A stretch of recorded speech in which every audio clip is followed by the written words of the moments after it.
Bienvenue sur notre chaîne YouTube.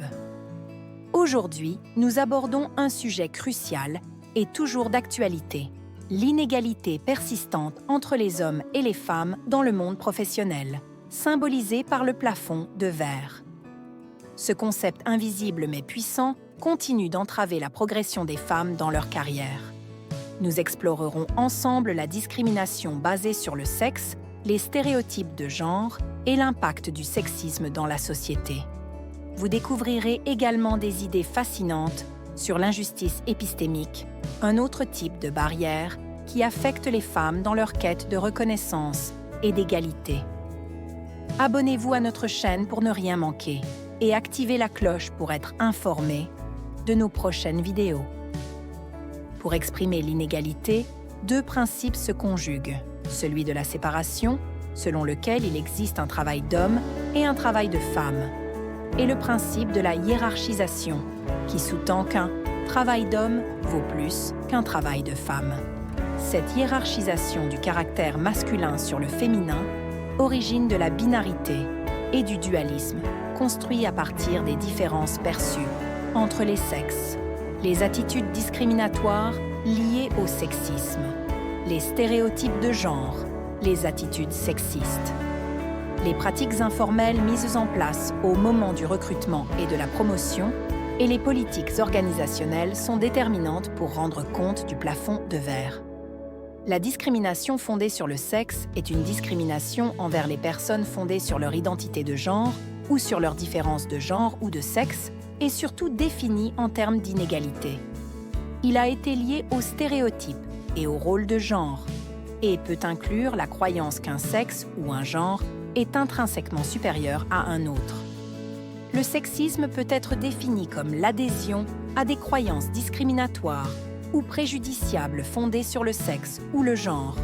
Il peut également être considéré comme recouvrant des attitudes, des croyances et des comportements qui soutiennent l'inégalité entre le statut des femmes et celui des hommes. À cet égard, les formes d'injustice affectant la possibilité de contribuer à la production et à la transmission de connaissances nécessaires à un jugement pertinent ont été définies plus précisément par Miranda Fricker.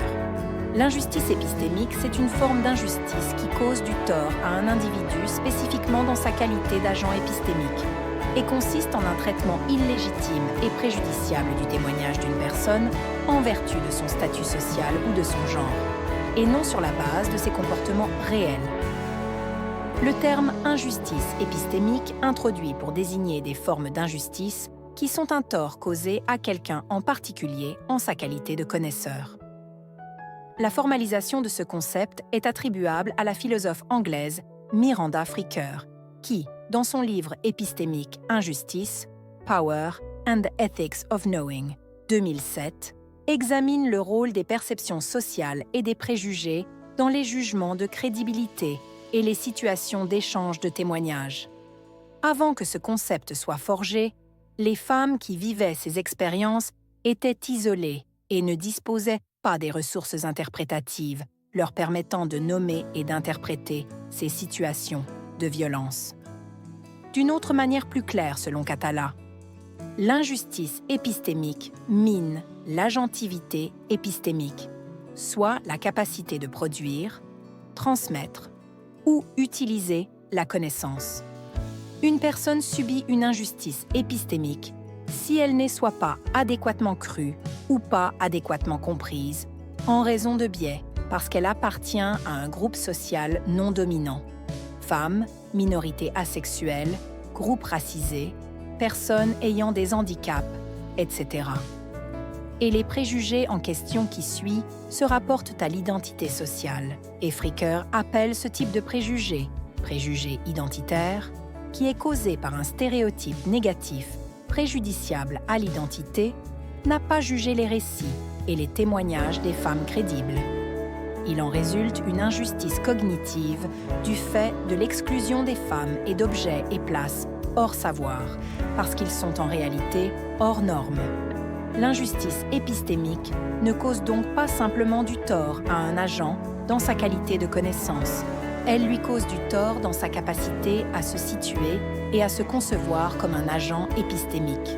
Il s'agit d'une injustice dont le résultat est proprement épistémique, mais dont les motivations sont fondées sur des préjugés identitaires. Les femmes sont des victimes où elles, crédibles et par les barrières invisibles du plafond de verre, ont nié et ignoré leurs expériences. L'injustice testimoniale, dans laquelle un locuteur reçoit un déficit injuste de crédibilité de la part d'un auditeur en raison d'un préjugé de la part de l'auditeur. Une injustice de ce type peut se produire lorsqu'une personne est ignorée ou n'est pas crue en raison de son sexe, de sa sexualité, de sa présentation de genre, de sa race, de son handicap ou, plus largement, en raison de son identité, qui se produit lorsqu'un préjugé amène un auditeur à donner un niveau de crédibilité dégonflé à la parole d'un locuteur. Fricker donne l'exemple du londonien Dwayne Brooks, qui a vu son ami Stephen Lawrence assassiné. Les policiers qui sont arrivés sur les lieux ont considéré Brooks avec suspicion. Selon une enquête officielle, les agents ne se sont pas concentrés sur M. Brooks et n'ont pas suivi énergiquement les informations qu'il leur a données. Personne n'a suggéré qu'il soit utilisé dans les recherches de la zone, bien qu'il sache où les assaillants avaient été vus pour la dernière fois. Personne ne semble vraiment avoir essayé de le calmer ou d'accepter que ce qu'il a dit était vrai. Autrement dit, les policiers n'ont pas considéré Brooks comme un témoin crédible, probablement en partie en raison de préjugés raciaux.